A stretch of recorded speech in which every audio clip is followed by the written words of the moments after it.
He turned to his mother and said it like it meant nothing. "I want to prove that even a maid can be turned into a lady. You just have to know where to pull the strings." That one line, casually dropped between a sip of champagne and a glance at his Rolex, would change everything. And yes, this story delivers exactly what the title promised. A maid used as a social experiment by a billionaire heir who believed elegance could be manufactured. Before we begin, tell us in the comments where you're watching from. Enjoy the story. The clinking of crystal glasses and the hum of piano music never stopped at the Vermont Grand Hotel in Miami. For the wealthy, it was just another Thursday afternoon. For Lola Matthews, 25, it was another day of staying invisible. She moved like a shadow between linen-draped tables, balancing polished silver trays with muscle memory and grace that came from years of being unnoticed, orphaned at 12, and raised in the foster system. Lola had long accepted that some people had lives of marble floors and others cleaned them. She had learned to observe, not out of curiosity, but survival. Wealth, after all, was predictable: forced laughter, cold pearls, compliments that landed like backhanded slaps. That afternoon, she was clearing away the remnants of a private lunch on the penthouse floor where the Monroe family was meeting. Chase Monroe, 30, heir to the Monroe Hotel's empire, leaned lazily in his chair, a silk pocket square hanging carelessly from his blazer. His mother, Evelyn, wore her signature Chanel suit like armor. Their conversation drifted in and out, mostly banal, until Chase's voice sliced through the air with a quiet arrogance that made Lola freeze. "It's like shaping clay," he said. "You can take someone from the dust and turn them into something presentable. A bit of posture, some etiquette lessons, and the right lighting. Even a hotel maid can become a Monroe-level companion." Lola didn't flinch. Her training and her life had taught her not to react. But inside, something cracked. Not loudly, more like a hairline fracture in porcelain, quiet but irreversible. She didn't look at him, didn't let her hands tremble. She simply collected the last of the crystal goblets and disappeared into the service corridor, her expression unreadable. But that sentence echoed behind her like a haunting refrain. That night, she scrubbed wine stains off imported silk tablecloths, trying not to replay the conversation. Chase Monroe was untouchable, handsome in the way the world rewarded, tall, sharp-jawed, with an easy smirk and wealth so old it didn't feel the need to be loud. He had a reputation. Women whispered about him, men admired him, and everyone understood that his last name opened doors most people didn't even know existed. Lola had never exchanged more than polite acknowledgments with him, though she'd passed him dozens of times in the hallways. She'd always assumed he didn't know her name, and now she realized he didn't have to. She was a concept to him, a hypothesis, a game. Still, she said nothing. There was no point. The world she lived in didn't make room for confrontation, especially not from someone who folded towels for a living. 3 days later, everything changed again. She was arranging centerpieces in the orchid room when she heard someone approach. She turned and found herself face to face with Chase. He was alone, his posture relaxed, the same air of careless confidence lingering round him. But this time, his tone was softer, almost curious. "You're Lola, right?" he asked, as though he didn't already know. "I was wondering if you'd join me for lunch. I've been thinking, we never really get to know the people who make this place run." The alarm bells in her head blared, but his eyes, blue, almost too light, didn't waver.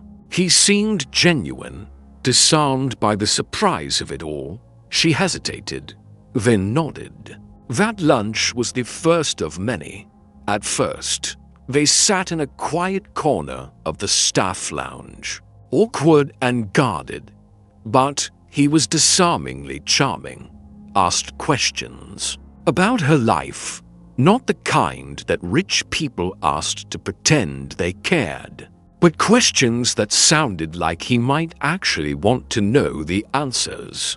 He told her he'd grown up in hotels, traveling from suite to suite like a prince without a palace, that his mother had raised him more for optics than affection, that he hated how fake people became once they knew your last name. Each time they met, the tension loosened. He made jokes, listened to her, spoke about feeling trapped, about not wanting to be just another executive with cufflinks and cocaine problems. Lola found herself laughing. She found herself waiting for the next message, the next conversation. She even caught herself watching the elevator, hoping it would open and reveal him.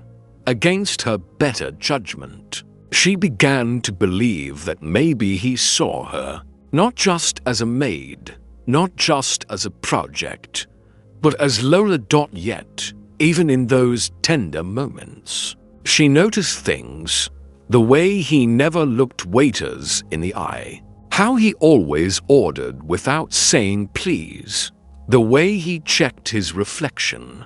In every polished surface, there was a polish to him, practiced, smooth, that never quite faded. No matter how much she tried to appear raw, still, she allowed herself to soften, just a little. The real fracture came on the night of the Monroe Foundation Gala. For the first time, Chase invited her as his guest. Not a lunch hidden in the shadows, but a full-blown public appearance. He had a dress sent to her room, burgundy silk, borrowed elegance, and a pair of shoes that pinched her toes with every step.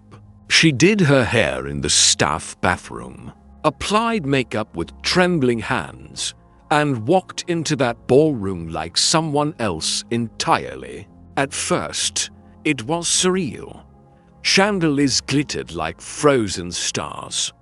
Music flowed like warm honey. People stared, but no one asked questions. Chase beamed beside her, introduced her as an old friend, and for a fleeting moment, Lola felt something close to belonging. Then the recording played. It came from a corner of the ballroom, where a group of young men laughed too loudly over whiskey.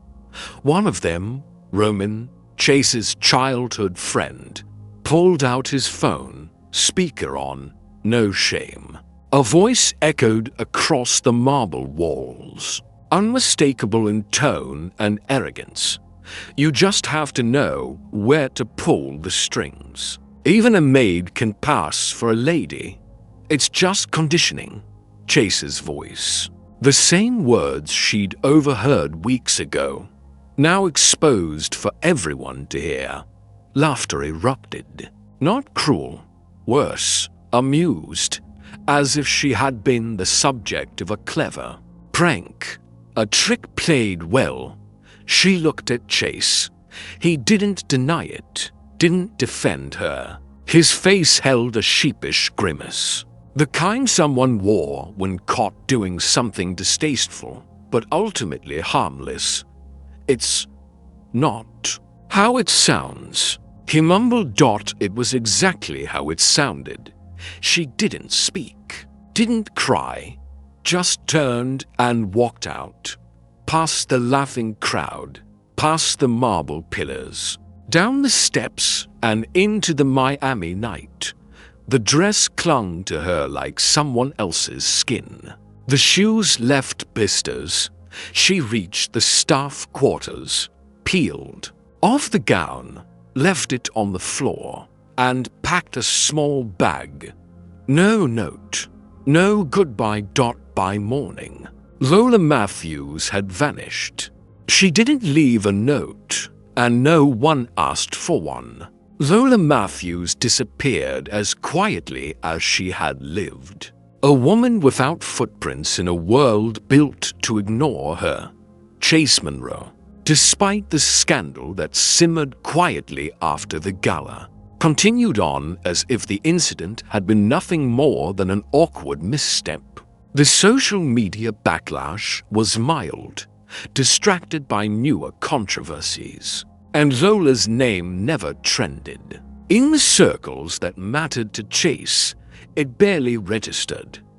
But in the weeks that followed, a strange emptiness settled over him, one he couldn't define. It wasn't guilt. He didn't believe in guilt, not really, but a sense that something had gone unfinished. He asked about her once, casually, to the hotel manager. Got a shrug and a short answer. She's gone. Left the same night. He never asked again. 2 states away, Lola was learning how to disappear properly. She arrived in Asheville, North Carolina, with only a duffel bag and the number of a woman she barely remembered, Aunt Ruth, her mother's estranged sister, who opened the door of a small bungalow and stared in disbelief for a full minute before pulling her into a tight, silent hug. Lola didn't offer details, and Ruth didn't press. In that modest house nestled between pine trees and winding roads, silence wasn't awkward. It was grace. Asheville was cold, quiet, and nothing like Miami. The people didn't wear designer shoes or trade reputations like currency. Lola took the first job she found, cleaning rooms at a local inn, and enrolled in night classes at a community college. She didn't talk about Miami, didn't mention Chase to everyone else. She was just a girl with tired eyes who worked hard and minded her own business. But inside, a storm slowly settled into something heavier, quieter. She didn't want revenge. She wanted distance and control. Over the next 2 years, she earned a technical diploma in property management and finance. Nothing glamorous, but solid, logical.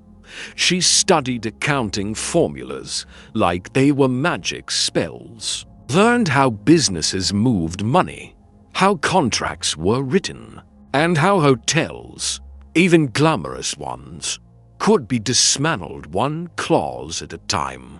At work, she rose quickly, became assistant manager of a boutique lodge. Her colleagues noticed her precision, her ability to solve problems without raising her voice.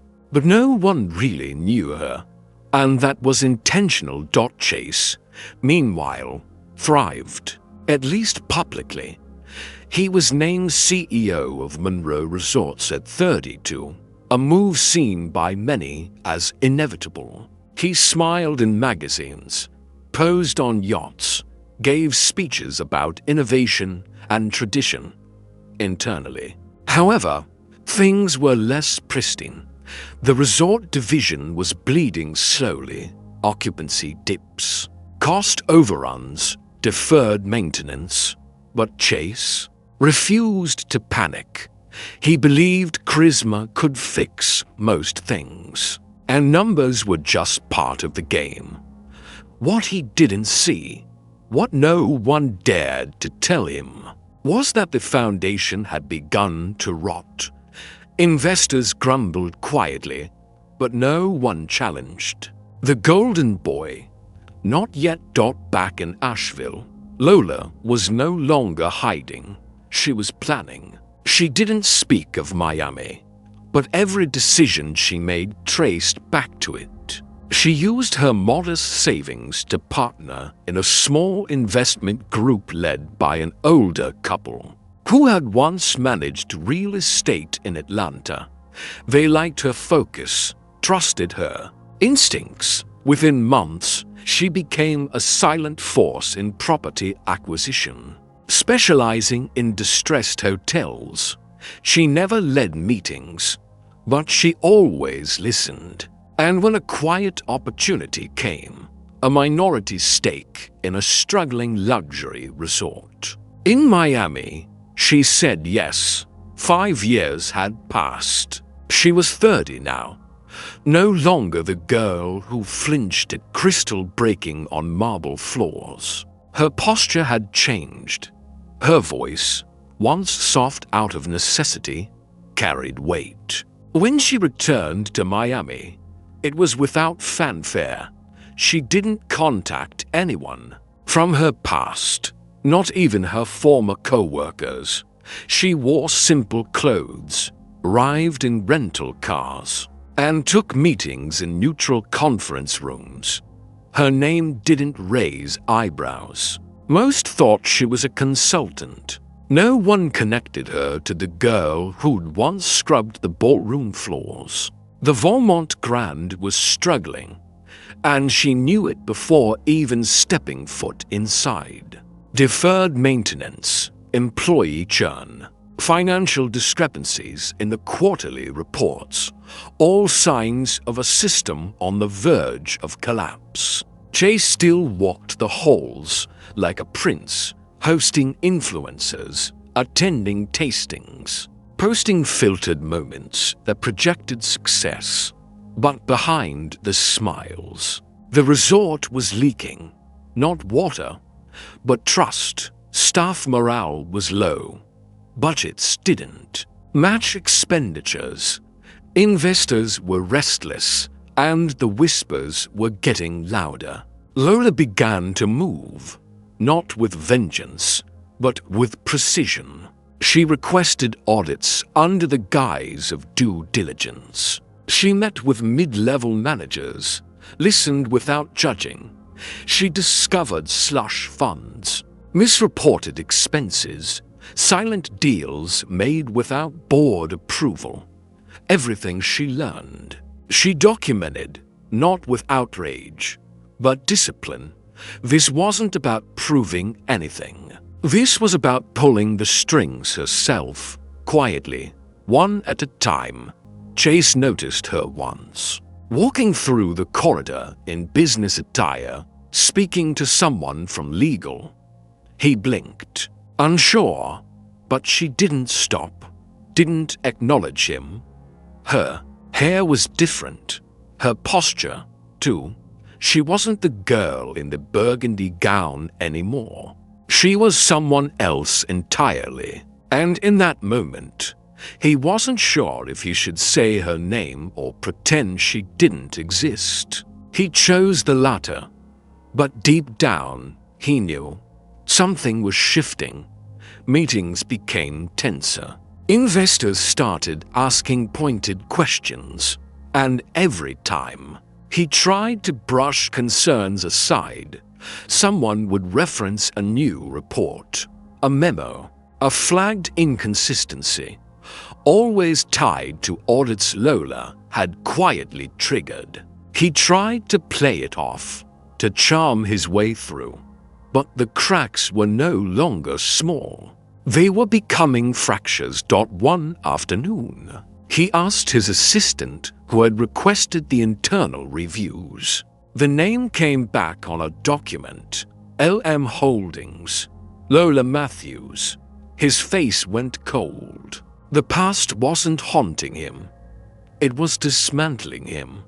But Lola didn't gloat, didn't leak anything to the press. She didn't confront him in a hallway or leave symbolic messages. She simply kept working. She understood now that real power didn't announce itself. It moved silently beneath the surface, until one day everything standing above it crumbled. The meeting was called under the guise of quarterly performance, but everyone in the room knew something heavier hung in the air. The boardroom, once a temple to Chase Monroe's charm and inherited authority, had turned cold with calculation. Lola sat at the end of the polished table, quiet, unreadable, not dressed to impress but to signal purpose. No makeup, no jewelry, just a black blazer and documents stacked neatly in front of her. She didn't need to dominate the room. Her presence already shifted its center of gravity. Chase arrived 10 minutes late, still holding onto the illusion of control, his shirt cuff unbuttoned, phone in hand, smile rehearsed. But the eyes that used to light up at his arrival now barely lifted.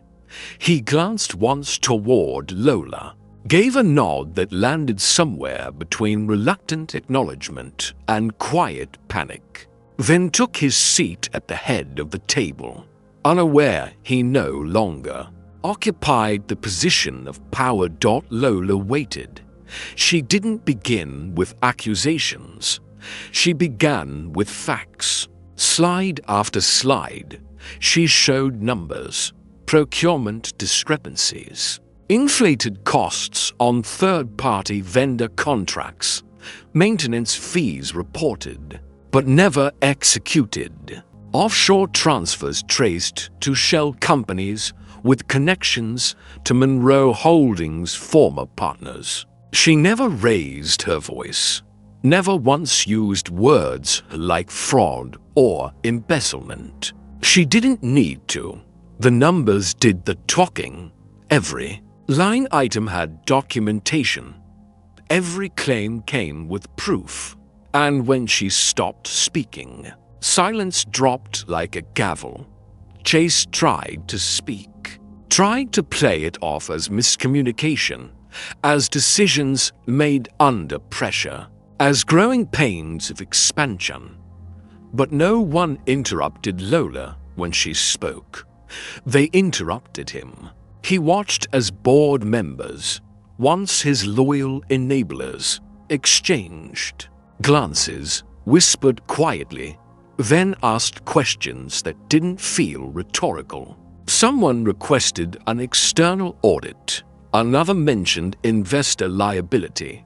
Chase's jaw tightened. His voice faltered, and for the first time in his life, he realized charm wasn't currency anymore. Facts were, and Lola had brought more than he could deflect. By the end of the week, Chase was placed on administrative leave pending review. Within 2 more, he was removed as CEO. The press, slow at first, picked up the scent. Headlines emerged about mismanagement, then financial irregularities, and eventually potential criminal investigations. The Monroe family issued a cold, crafted statement expressing disappointment. Old friends vanished overnight. Calls stopped coming. His name, once synonymous with luxury and innovation, now carried the stench of scandal. And through it all, Lola never appeared on television, never released a statement, never responded to interview requests. She stayed out of the spotlight the way she always had, except this time, by choice. Behind the scenes, she finalized the sale of her stake in the resort, quietly, efficiently. She had no desire to run Monroe Resorts or to dance on the ruins. She helped expose. She'd done what she came to do. She'd taken back the pen and rewritten her ending. Chase, now facing formal inquiries, began reaching out, not with apologies, but explanations, appeals for understanding, attempts to rewrite his own narrative. She ignored every message. And yet, the world didn't freeze after his fall. It turned on. The resort was restructured. New leadership took over. The scandal faded beneath newer headlines. For Lola, there was no victory dance, only movement. She bought a modest home in Charleston, near the ocean, painted in quiet colors and filled with second-hand furniture. She consulted on a few investment projects but refused offers to return to Miami's elite. What she had now wasn't wealth or status. It was distance from the noise, from the power games, from the version of herself who once believed invisibility was safety. Months passed. Occasionally, someone from the past reached out. A former housekeeper sent a message saying, "We heard what you did. Thank you." A young intern from accounting asked for mentorship. Lola replied when she felt like it, declined gracefully when she didn't. She took long walks by the water, cooked simple meals, read legal thrillers. It wasn't glamorous, but it was hers. Chase, meanwhile, tried to pivot. He gave a few contrite interviews, hinting at mental health struggles, toxic corporate culture, and being misled by advisors. He cried once on camera. Some believed him. Most didn't. His legacy, once so carefully cultivated, lay in ruins. He moved out of Miami, sold off assets, filed lawsuits against former partners. But they knew the game better than he did. For someone who once controlled every room, he now couldn't even control the narrative of his own collapse. Lola saw one of his interviews by accident, playing on a muted screen at a cafe. She watched him blink slowly, delivering a story crafted by PR firms, full of remorse that sounded manufactured. She didn't feel triumph, didn't feel much of anything. What had happened wasn't about revenge. It was about reclaiming authorship of her own life. And she had done that. One evening, she received an invitation. A small gathering of former colleagues celebrating the reopening of the Vermont Grand. Under new leadership. It wasn't from Chase. It was from the new CEO, someone she respected. She almost declined, then changed her mind.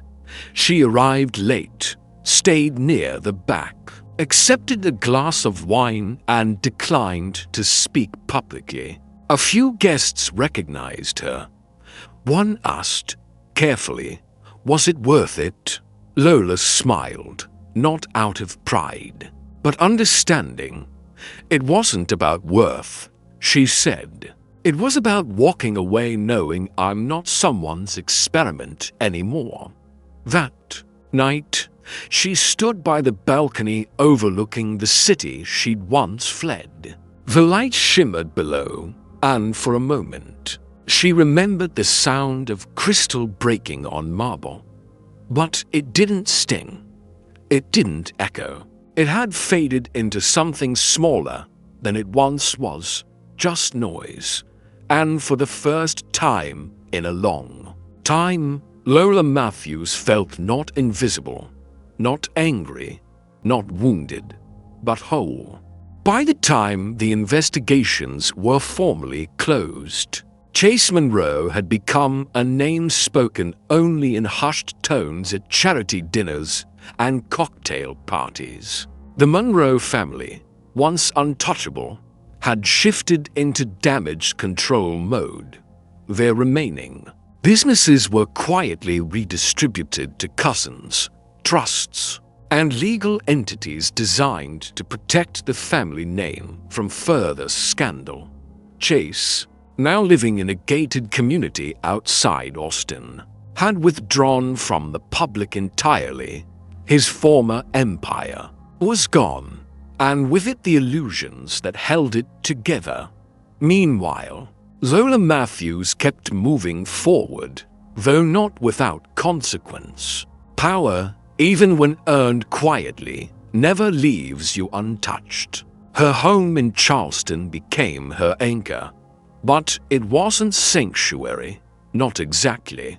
The aftermath of exposure always leaves a vacuum, and Lola, though composed, wasn't immune to the isolation that followed. The silence she once sought now stretched longer than she anticipated. She began to feel the weight of distance from the world she'd left behind and the new one she didn't entirely belong to. Her identity no longer fit neatly in any category. Too experienced to return to simplicity, too disinterested in the games of the powerful to join their ranks. She existed in a middle space that few could understand. She accepted occasional invitations to speak on panels, nothing high profile, mostly industry events where real estate and ethics overlapped. She declined TV interviews and memoir deals.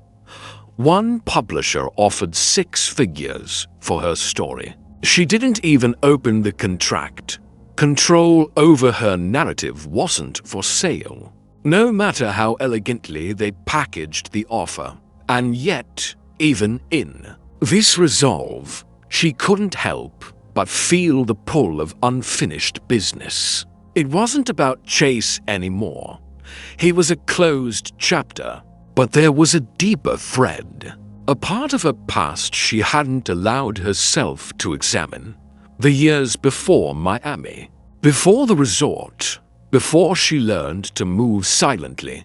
One day, while cleaning out a drawer, she found an old envelope, yellowed with age, addressed in faded ink. Her mother's handwriting. Inside was a photograph of 3 women standing in front of a diner in rural Georgia. One of them unmistakably her mother, the others unfamiliar. On the back, May 1987. The Magnolia Pact. Lola stared at it for minutes, then hours. She, cold Ruth, asked questions she had avoided for years. Ruth's voice wavered on the other end, then eventually said, "Your mother was a fighter, Lola, but she was trapped by her silence. You're not." Something shifted after that call. A new thread pulled her, not toward revenge, not toward recognition, but understanding. She began researching her mother's past, tracing names, looking into that diner, those women, the pact they made. What she uncovered wasn't scandalous. It was sad, ordinary, and deeply human. Her mother had once tried to start a cooperative for single mothers in the late 80s, built around that diner. It failed after 2 years. Money ran out. Partners disappeared. One of the women ended up incarcerated. Another vanished. Her mother returned to Miami, ashamed, and died young with no one knowing what she'd tried to build. For Lola, this wasn't just history. It was legacy. She realized that what she had dismantled in Miami was only part of the story. Her mother had tried to create something in a time that didn't want women like her to succeed. Lola had succeeded in a time that still resisted it, but she had done so by operating within their system, sharp, silent, calculating. Now, she wanted something more, not to expose, but to build. So she made a decision that surprised even herself.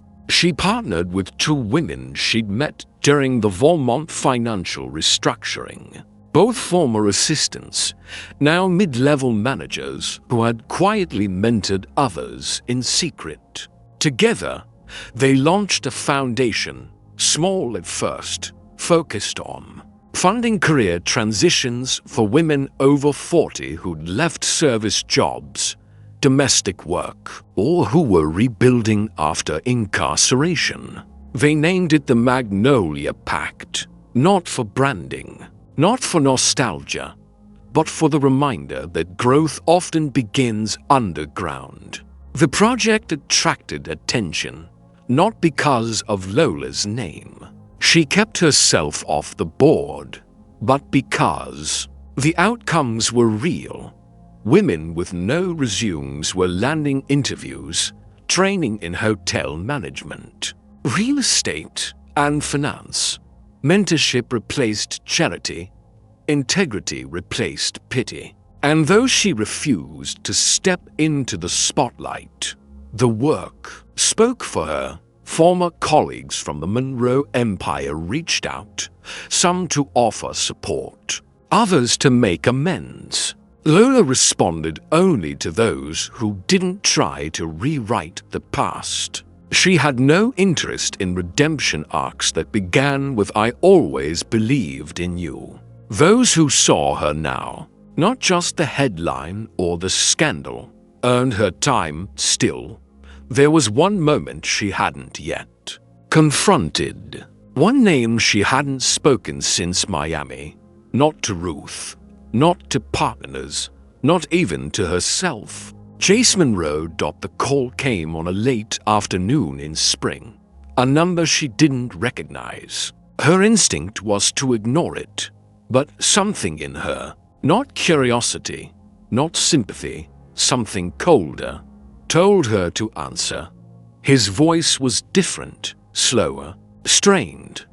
Not the same calculated warmth he used to weaponize. He said he was calling not to explain, not to ask for forgiveness, but because he didn't know who else would understand. He was living alone. No one returned his calls. He said he'd been in therapy, that he understood now what he hadn't before. That silence, in the end, was louder than any scandal.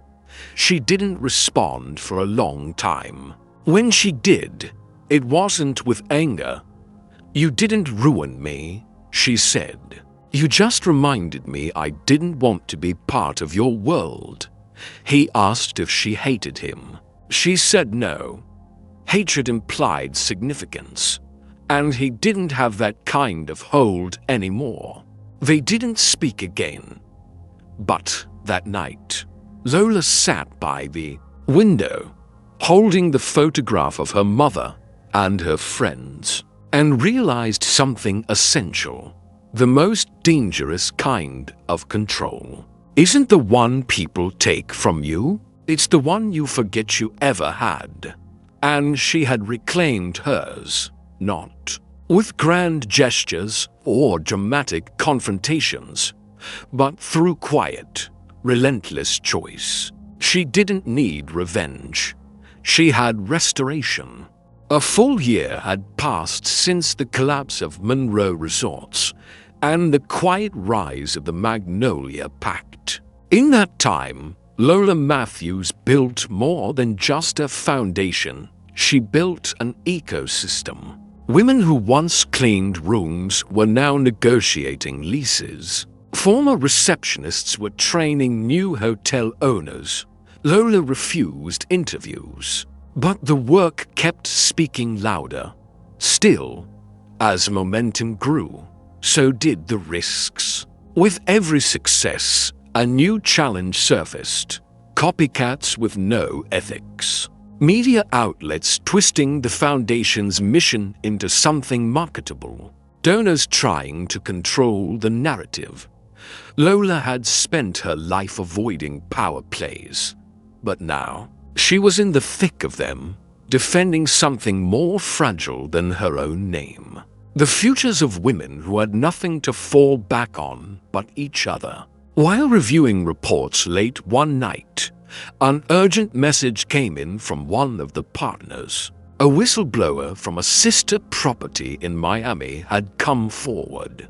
The woman, a former finance officer, claimed a new investment group connected to the Monroe name was preparing to relaunch a luxury resort under a different shell company. The paperwork was clean, but the patterns were familiar: predatory contracts, tax shelters disguised as renovations, employees being pushed out with lowball buyouts. Lola recognized the strategy. It reeked of the same corporate rot she'd once dismantled. Except now it had changed form.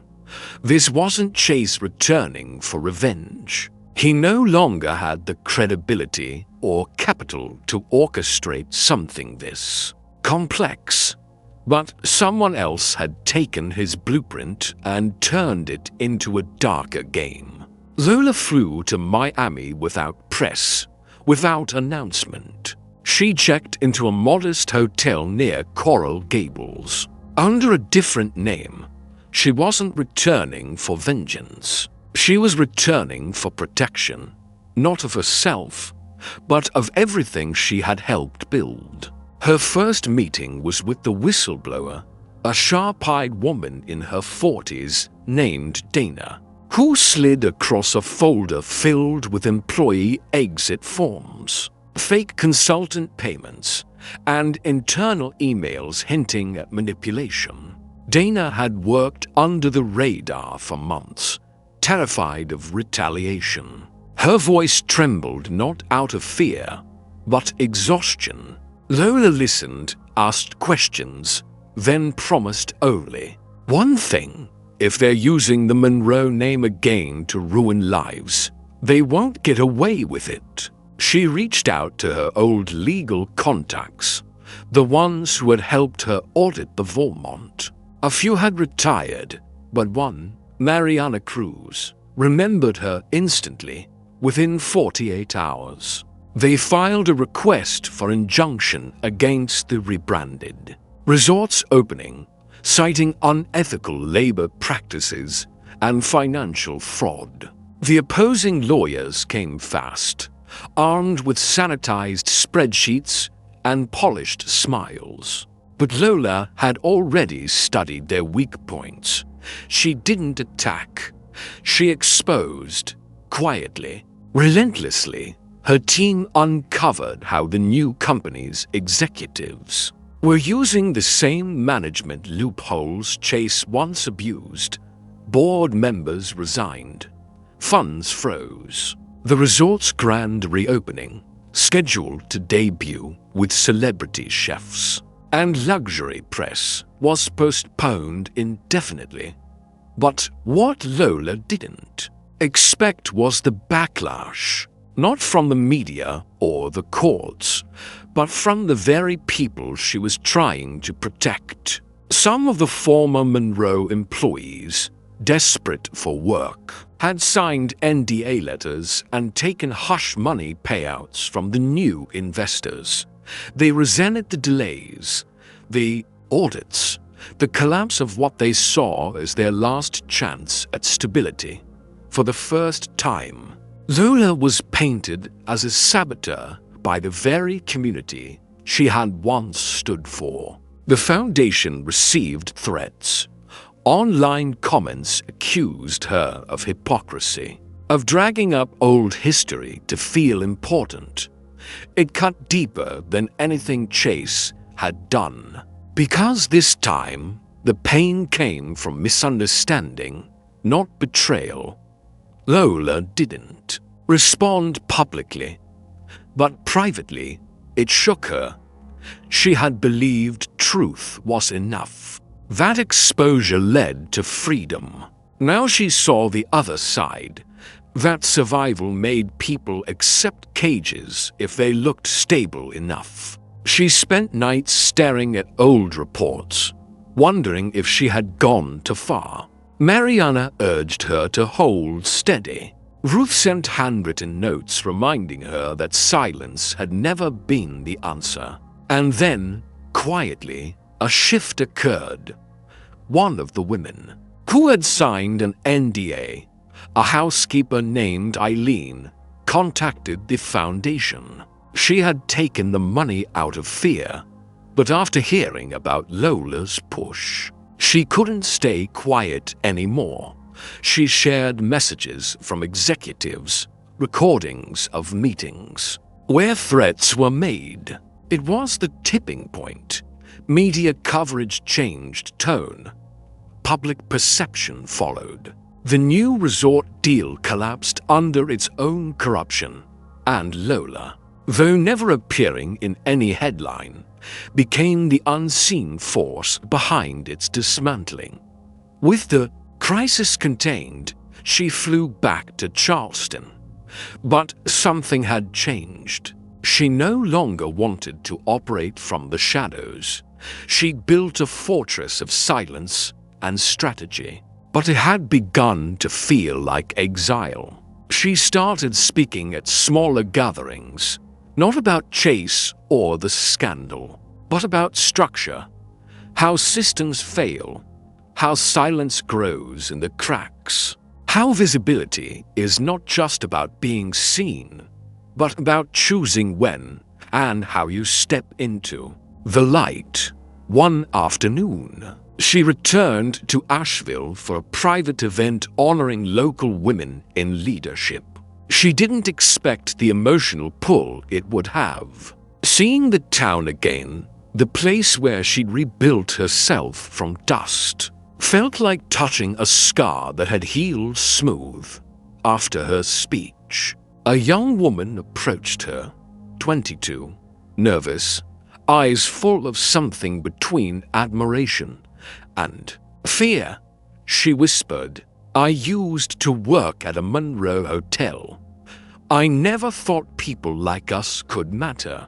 Lola looked her in the eye and said, "We matter the most. That's why they try so hard to keep us quiet." That night, back in her hotel room, Lola Matthews stood by the window, watching the blue shadows of the mountains stretch across the skyline. Her war wasn't over. It never would be. Power always finds new disguises. But so does resistance. She had once been turned into a story without her consent. Now, she was writing chapters not just for herself, but for every woman who had ever been told she was only background noise in someone else's show. And that, more than any revenge or recognition, was her greatest victory. The invitation came in a navy envelope, no logo, no sender, only her name in precise silver ink. Lola almost tossed it, expecting another veiled request for endorsement or a disguised donor event. But when she opened it, her eyes narrowed. Inside was a single line: "You once cleaned the ballroom. Now we want to give you the floor."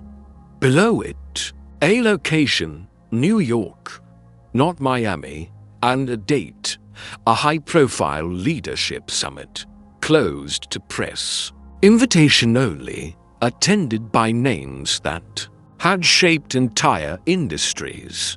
Lola wasn't flattered.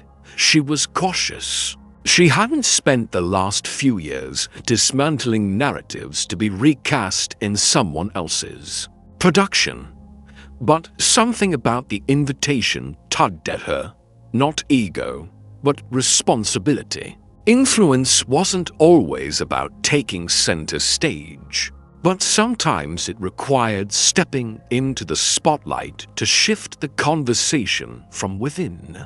She arrived discreetly, as always, avoiding cameras and arriving just before her scheduled panel. The event was lush but predictable.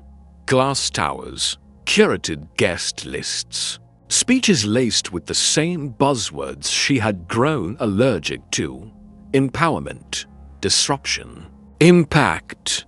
She wasn't there to inspire. She was there to interrupt. The panel was titled, Redefining Power in Transitional Economies. Her co-panelists included two CEOs, a former senator, and a tech founder whose ethics were as curated as his Instagram. Lola didn't pretend to belong. When asked about her journey, she didn't frame it as a triumph. I wasn't transformed, she said. I was simply no longer willing to be shaped by other people's expectations.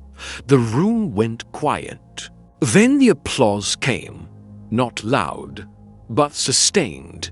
Later that evening, in a quieter lounge reserved for speakers, she was approached by a woman who identified herself as part of a foreign delegation. She was part of a development coalition investing in post-conflict hospitality sectors. Her tone was sharp, her knowledge impressive.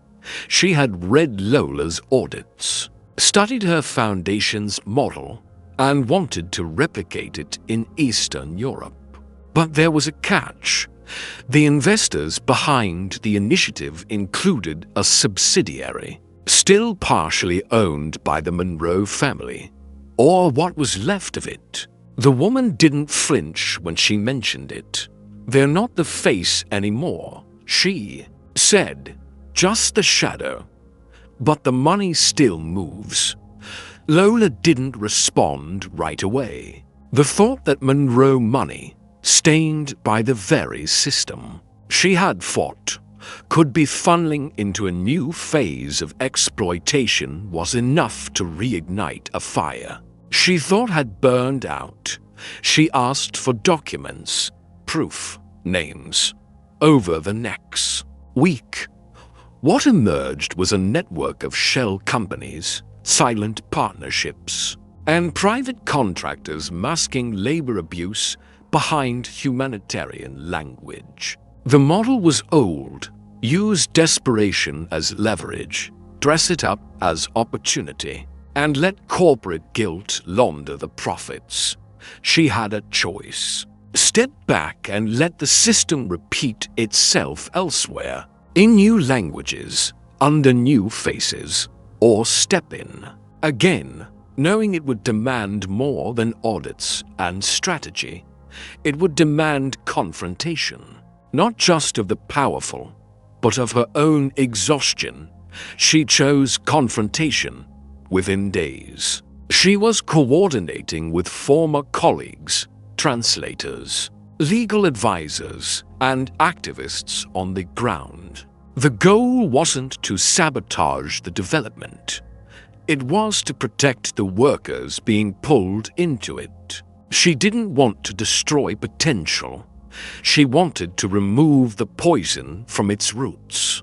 Lola flew to Warsaw, then Belgrade, moving like she always did, efficiently, deliberately. She met with hotel workers, union representatives, mid-level managers terrified to speak.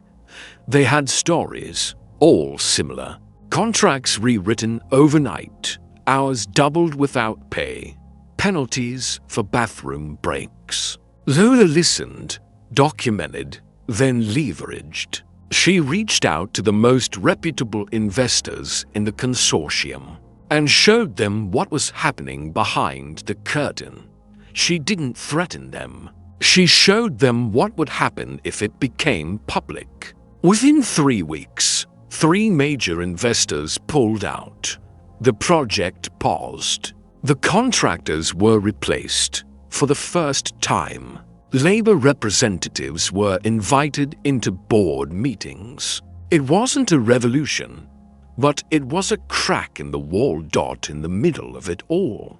She received a voicemail from someone she hadn't spoken to in years. Evelyn Monroe, Chase's mother. Her voice was colder than memory, clipped and formal. "You've made your point," she said. "But I wonder if you know when to stop. You can't fight every system. You'll burn out." Lola deleted the message, not out of anger, but because she finally understood something Evelyn never would. Some people don't need to win battles. They just need to make sure the powerful know someone is still watching. By the time Lola returned to Charleston, she was thinner, paler, but sharper. The Magnolia Pact had survived her absence. Her team had stepped up. The foundation now had branches in 4 states. The program was expanding internationally. She held a meeting with her directors and announced her decision. She would no longer serve as day-to-day head. She would remain involved, but the work needed fresh leadership. It was time to build something quieter, closer to home. Not out of retreat, but evolution. That evening, she walked alone on the beach near her home. Wind biting, sky darkening. She thought of the hotel floors she once scrubbed, of the sound of glass breaking, of the moment she learned that silence could be weaponized. She had turned that weapon back on its wielders. But now, she was laying it down. Not because the war was over, but because she had already won the one that mattered. She had become her own author, not just of her life, but of a legacy built on something stronger than victory, clarity. And sometimes, clarity was enough. Lola's days fell into a quieter rhythm after stepping back from the foundation. She no longer traveled with security documents in her bag or answered midnight calls about legal loopholes. Instead, her mornings began with coffee on the porch, and her evenings ended with long walks by the marshes near Charleston, where cranes glided silently over dark water. It was a life of intention, not idleness. She had spent a decade disassembling power structures, carving space for voices long silenced. Now, she wanted to discover who she was outside of battle. Her new work was slower, a local co-op supporting aging hospitality workers through retirement planning and property education. It wasn't glamorous. It didn't make headlines. But it restored something inside her that years of vigilance had hollowed out. Despite her distance from the spotlight, people still found her. Letters arrived from women in small towns who had used Magnolia's model to create their own micro-foundations, from former housekeepers now managing regional hotels. From students quoting her in dissertations on economic justice, Lola responded. Only when she felt something genuine in the message. She never did it out of obligation. Her time now belonged fully to her. Then came the letter with no return address. Just a handwritten note. "He's dying. I thought you should know." Enclosed was a printed article, clipped from a small Texas publication, about a man named Charles E. Monroe, once a hospitality mogul, now residing in a long-term care facility near Austin, receiving treatment for a degenerative neurological disease. No interviews, no visitors, no lawsuits pending, just a name now fading into obscurity. Attached to a life that had once seemed invincible. She read it twice, then tossed it aside. But the thought lingered. Not the man, not Chase himself, but the weight of a door left ajar. She wasn't curious about reconciliation. She didn't want apologies. But something pulled at her. Not vengeance or pity, but a question. What remains of a person when everything they built is gone? She boarded a flight without telling anyone, not even Ruth. It wasn't a journey for counsel. It was one she had to walk alone. The facility was quiet, professional, surrounded by trimmed hedges and silence. She gave her name at the desk, signed the visitor log, and was led down a corridor that smelled of antiseptic and something older, like paper, that had sat too long in a drawer. A nurse nodded solemnly. He's lucid some days, mostly mornings. Doesn't talk much. She didn't ask why Lola was there. She'd seen enough to recognize unfinished stories when they walked in wearing civilian clothes. Chase Monroe was thinner than she remembered. His face, once sculpted by vanity and affluence, had softened into something fragile. The edges of his jaw had blurred. His hands trembled slightly as he adjusted his blanket. When he looked up, his eyes focused slowly. Recognition came, not sharp, but real. "Lola," he said, not as a statement, as a memory surfacing from silt. She sat, said nothing, let the silence hang. He didn't apologize. He didn't reframe the past. Instead, he stared at the window for a long time before whispering, "They stopped answering my calls a long time ago." She said nothing. He continued, "The money's not mine anymore. The name. It doesn't open anything." Then he looked at her, eyes wet but unbroken. "Do you hate me?" Lola leaned forward. "No," she said. "You were never that important." There was no cruelty in her tone, only clarity. He closed his eyes and nodded. A small exhale that sounded like relief. She stood. He didn't ask her to stay. On the flight home, she felt no weight lifted, no catharsis. But she also felt no anger. It was as if a knot had quietly unraveled on its own. Without ceremony, she returned to her quiet life, picked up where she left off. But something inside her had shifted, not broken, but released. Closure wasn't something delivered in neat conversations. It was something earned by enduring, by refusing to let someone else define the end of your story. Weeks later, at a community event hosted by the co-op, one of her mentees, a sharp woman in her 50s named Nora, pulled her aside. "I heard about him," she said, not asking how. "You could have let him die forgotten. Why visit?" Lola thought for a moment. "Because silence can be a form of cruelty, too," she said. "And I'm not here to become what I escaped." The co-op grew, slowly, without press. It began supporting elderly workers, many of whom had no retirement plans, no savings, no family to lean on. Lola sat with them, helping them understand property contracts, medical forms, wills. It was gritty work, tender, bureaucratic, deeply human. It was not a redemption arc. It was what came after redemption, the steady, deliberate work of building a life where no one gets erased. The past, now, was not something to escape.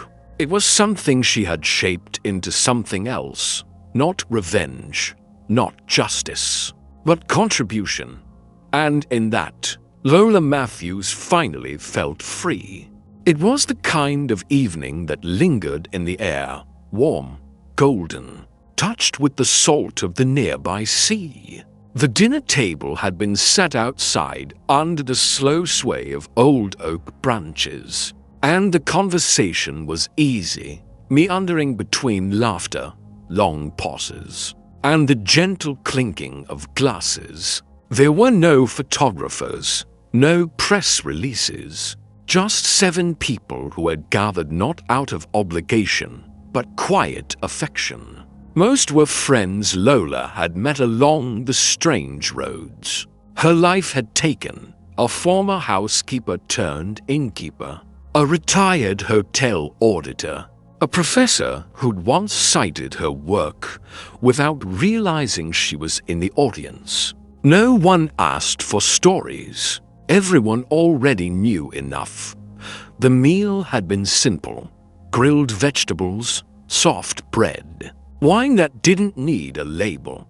Someone mentioned a recent scandal in the hotel industry, and another followed with a joke. But eventually the conversation shifted, as it often did among people who had lived long enough to look back. Someone, half laughing, brought up the Vermont, not with cruelty or nostalgia, but as a footnote. A world that once held all the rules, now just one page in a thicker, messier book. It was the youngest guest, a woman barely 30, who turned to Lola as the candles burned low. She had recently joined the Charleston Co-op, full of questions, full of fight. "Do you think it was worth it?" she asked, not aggressively, not naively, but as someone trying to understand what resistance looked like once the shouting stopped. Lola didn't answer right away. She was watching the candlelight shift across the table, the way the flame danced without wavering. Her fingers gently tore a piece of bread in half. She passed it to the guest on her left and said, "Would you like some?" The conversation moved on. Later, after the table was cleared and the sky had folded into a deep velvet blue, Lola stayed behind to gather the napkins. One of the older guests, Nora, touched her arm lightly.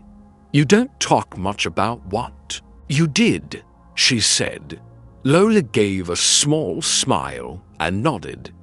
"I talk about what we're doing now," she replied, almost too quietly to be heard. She walked the last of the dishes inside, ran water over her hands, and looked out the kitchen window, where the lights from the garden still glowed faintly. She didn't feel heroic. She didn't feel vindicated. She felt present, and that presence, unburdened by the weight of proving or justifying, was the rarest kind of peace. Upstairs, her desk was cluttered with papers, contracts to review for new co-op branches, a letter from a woman in Nevada asking for help with a dispute, an invitation to speak at a university. She'd respond eventually, but not tonight. Tonight belonged to the quiet, to the memory of all the lives that had intersected with hers, not by fate or accident, but because one woman once refused to be used as someone else's experiment.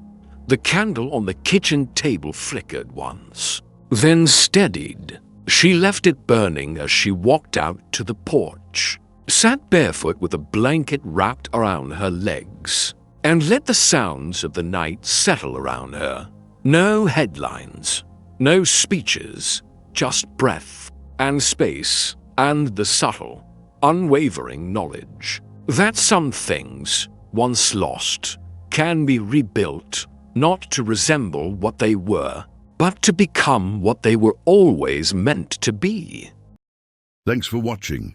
If you enjoyed this video, don't forget to hit the like button, subscribe to the channel, and tap the bell icon so you never miss an update. Your support helps us grow and bring you even more amazing content. See you in the next one.